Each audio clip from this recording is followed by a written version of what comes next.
Research supports the idea that to progress in reading, children must be able to compare the likeness and difference of similar sounding words. Rhyming helps them discover the many common word patterns in our language, and the more secure these patterns become firstly in their oral language, the more easily children will recognise them when they begin to encounter them in print. The ability to identify rhyme is an important component of phonological awareness, and research shows that learners benefit from direct instruction focused on rhyme recognition paired with progressive activities that target the skill development of identifying, matching, judging, and finally producing. Considering the Workshop for Literacy approach, we will now focus on how one shared text could be used to support all learners, regardless of where they are at in their development of this skill. The first stage is identifying rhyme. Many of our learners may not have had as much exposure to what rhyming sounds like in fun or meaningful experiences. Again, this is why reading aloud to children and engaging them in stories, poems, and songs in which rhyming occurs is so important and should remain an integral part of every school day. When sharing text, we can point out when words rhyme and what rhyming means. For example, here in the context of the Very Cranky Bear, we can draw their attention to rhyming words like roar and door, day and play. Encouraging learners to join in as we say these words helps draw their attention to their mouth and how it's shaped or feels when making these sounds. Modelling this and overemphasising the mouth shapes can also support this. Rhyme recognition or matching involves providing example of word pairs that rhyme alongside those that do not. We could use rhyming words from the text that has been read aloud, as well as other words to extend vocabulary. As advocated by the Workshop for Literacy approach, selecting high-quality texts and using these to inform games or activities provides an engaging context for learning.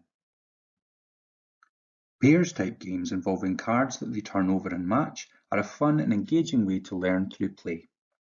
Or sorting activities where learners move pictures or objects into categories can also be a more interesting way for them to investigate rhyme and develop vocabulary. This promotes discussion and builds their knowledge and understanding if they are encouraged to articulate their decisions.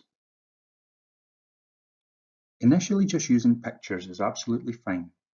However, to support reading skills and depending on the age and stage of your learners, we could also show the words. This can lead to discovery about letter patterns, as often, though not always, words that rhyme will have the same letter pattern. Children may begin to spot these patterns themselves, and this can support them to begin to develop the idea that letters are used to represent sounds, and that when these sounds are the same, they often, though not always, share the same pattern.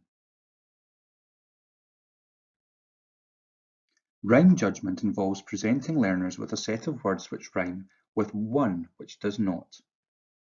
Looking for the odd one out, learners need to determine which of the words does not rhyme. For example, sleep, jeep, sheep, cake, steep. Again, initially showing pictures focuses learners on the sounds they hear, and eventually words could be introduced to lead to discussion about what the children notice and build on their developing understanding of how different letter patterns represent speech sounds. It is important to develop these core pathways of literacy: phonological, orthographic, and semantic. By that we mean, what does it sound like, what does it look like, and what does it mean? Rhyme completion tasks require learners to fill in a rhyming word to complete a sentence started by the adult working with them.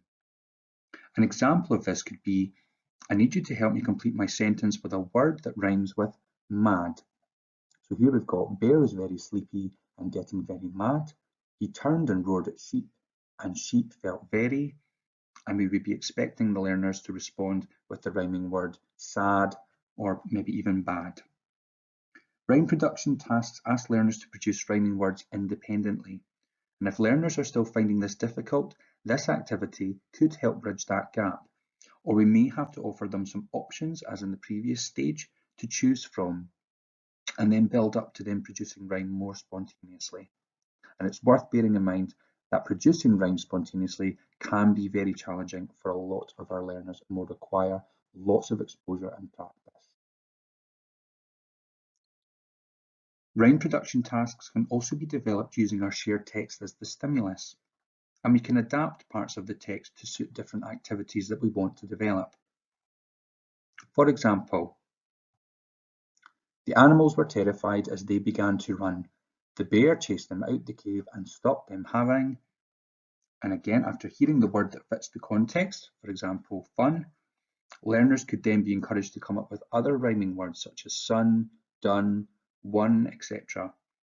If appropriate, these could be written out for learners to see, which again would facilitate that discussion around about the different letter patterns being used to represent sounds and how that they will come to learn about these with more time and experience.